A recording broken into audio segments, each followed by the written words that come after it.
Break के बाद आप सभी का स्वागत है और अब एक नजर 5 मिनट में 25 खबरों पर। भारतीय under 19 team Asia cup champion बन गई है। उसने शुक्रवार को दुबई में खेले गए फाइनल में श्रीलंका को डीएलएस मेथड के तहत 9 विकेट से मात दी। इसके साथ ही जूनियर टीम इंडिया ने रिकॉर्ड 8वीं बार अंडर 19 एशिया कप पर कब्जा जमाया। प्रधानमंत्री नरेंद्र मोदी 2 जनवरी को मेरठ में मेजर ध्यानचंद खेल विश्वविद्यालय का शिलान्यास करेंगे। इस विश्वविद्यालय को लगभग 700 करोड़ रुपए की लागत से मेरठ के सरधना शहर के सलावा और कैली गांव में बनाया गया है। जीएसटी परिषद की बैठक में वित्त मंत्री निर्मला सीतारमण ने कहा कि कपड़े पर जीएसटी दर पर यथास्थिति को 5% तक बनाए रखने और इसे 12% तक नहीं बढ़ाने का निर्णय लिया गया है। कपड़े पर जीएसटी दर के मुद्दे को युक्तिकर समिति को भेजा जाएगा, जो फरवरी तक अपनी रिपोर्ट देगी। केंद्रीय वित्त मंत्री निर्मला सीतारमण ने कहा कि लॉ इन्फोर्सिंग एजेंसी कहीं छापा मारती है तो सूचना के आधार पर मारती है। कानपुर में इत्र कारोबारी के यहां जीएसटी की जानकारी के तहत छापा मारा गया, जिसे लेकर पिछले 2 दिनों में इतनी गलत जानकारी फैलाई गई, जिसे समझाने के लिए एक प्रेस नोट जारी किया गया। मध्य प्रदेश के मुख्यमंत्री शिवराज सिंह चौहान ने कहा कि संकट से निपटने के लिए हमने काफी तैयारियां की हैं। पिछली बार जो कमियां रह गई थीं, उनको भी दूर किया गया है।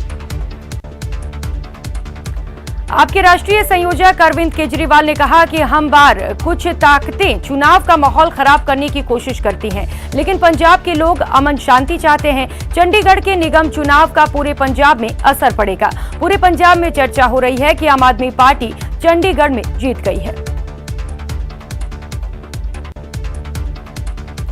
कांग्रेस नेता हरीश रावत ने कहा कि प्रधानमंत्री ने उन योजनाओं का लोकार्पण किया जो योजनाएं कांग्रेस सरकार में शुरू हुई या आधी बनी, जिनके साथ बीजेपी का कोई इतिहास नहीं रहा। हल्द्वानी में प्रधानमंत्री ने कहा कि मैं 2000 करोड़ की योजनाएं लेकर आया हूं, लेकिन उन्होंने उसका जिक्र नहीं किया। उत्तर प्रदेश में आयकर विभाग ने कारोबारी पीयूष जैन के ठिकानों पर हुए एक्शन के बाद साल के आखिरी दिन कानपुर, कन्नौज के साथ साथ लखनऊ और मुंबई में भी छापेमारी की। सभी जगहों पर इत्र कारोबारियों के ठिकाने हैं। कन्नौज में ही कारोबारी मोहम्मद याकूब के यहां छापा पड़ा। याकूब के साथ साथ लखनऊ में रहने वाले उनके भाई मोहसिन के यहां भी इनकम टैक्स विभाग के 4 से 5 अधिकारी पहुंचे। कन्नौज में इत्र के सबसे बड़े और पुराने कारोबारियों में गिने जाने वाले मलिक मियां के यहां भी छापेमारी हुई। यूपी मिशन पर निकले अमित शाह ने बरेली में जनसभा को संबोधित करते हुए अखिलेश यादव पर हमला बोला। इस दौरान अमित शाह की सभा में हजारों लोगों की भीड़ जुटी। यूपी के संत कबीर नगर में जनसभा को संबोधित करते हुए केंद्रीय गृह मंत्री अमित शाह ने कहा कि पूरे पूर्वांचल का दौरा किया, सब जगह ऐसी ही भीड़ दिखाई देती है और ये बताता है कि 2022 में होने वाले चुनाव में 300 पार होने वाले हैं। अयोध्या पहुंचे अमित शाह ने कहा कि सपा, बसपा, कांग्रेस, कम्युनिस्ट और ममता बनर्जी मिलकर धारा 370 हटने का विरोध कर रहे थे। 5 अगस्त 2019 को पीएम ने सांसद में धारा 370 को उखाड़ फेंक दिया।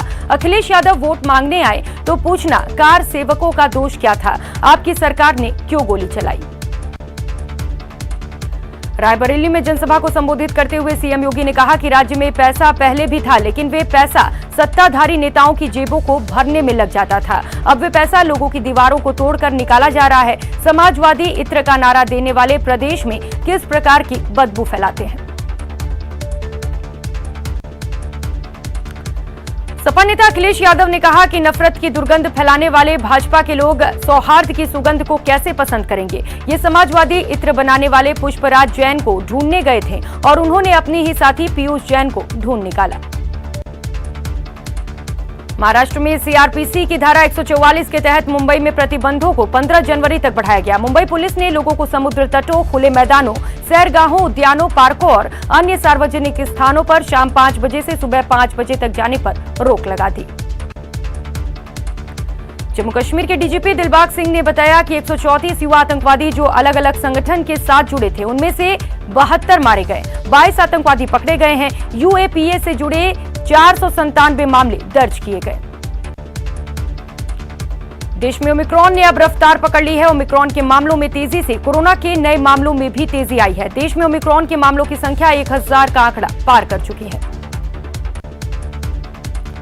वडोदरा में वैक्सीनेशन को लेकर सीएम गहलोत ने कड़ा रुख अपनाते हुए अधिकारियों को निर्देश दिया है कि गहलोत ने कहा कि 31 जनवरी तक दोनों डोज जरूरी है, नहीं तो पब्लिक प्लेस पर नो एंट्री होगी। उन्होंने अधिकारियों को निर्देश देकर कहा कि जरूरत पड़े तो एसओपी जारी करें। राजस्थानी भाषा के लेखक मिठेश निर्मोही को कविता संग्रह मुक्ति के लिए साहित्य अकादमी अवार्ड मिला है। सीएम गहलोत ने ट्वीट कर शुभकामनाएं दी। गहलोत सरकार में कैबिनेट मंत्री सालेह मोहम्मद का आज पोखरण विधानसभा क्षेत्र का दौरा रहा, जहां उन्होंने जैसलमेर की ग्रामीण पेयजल योजना रामदेवरा का शिलान्यास किया। साथ ही पानी समस्या से निजात दिलाने के लिए बड़ी सौगातें दी।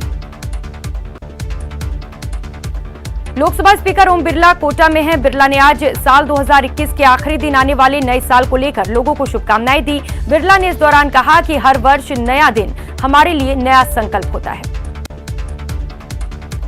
लोकसभा अध्यक्ष ओम बिरला कोटा दौरे पर हैं। आज लोकसभा अध्यक्ष ओम बिरला से मध्य प्रदेश के चिकित्सा राज्य मंत्री विश्वास कैलाश सारंग ने मुलाकात की। भाजपा के प्रदेशाध्यक्ष सतीश पूनिया ने आज भाजपा की रैलियों पर रोक लगाने के मामले में गहलोत सरकार पर हमला बोला। पूनिया ने कहा कि जन आक्रोश रैलियों की अपार सफलता से सरकार घबरा गई है। लोकसभा अध्यक्ष ओम बिरला ने आम लोगों की समस्याओं को सुनकर उसके निपटारे के संबंधित अधिकारियों को निर्देश दिए। ओम बिरला 11 दिवसीय दौरे पर अपने संसदीय क्षेत्र कोटा में हैं। 5 जनवरी तक बिरला कोटा दौरे पर रहे। गहलोत सरकार नए साल में शुद्ध के लिए युद्ध अभियान शुरू करेगी। मंत्री प्रताप सिंह खाचरियावास ने कहा कि 1 जनवरी से अभियान का आगाज होगा और चीजों को कम तोलने, ज्यादा पैसा वसूलने और मिलावट करने वालों की खैर नहीं होगी। यहां रुकेंगे एक छोटे से ब्रेक लिए, लौटेंगे फौरन।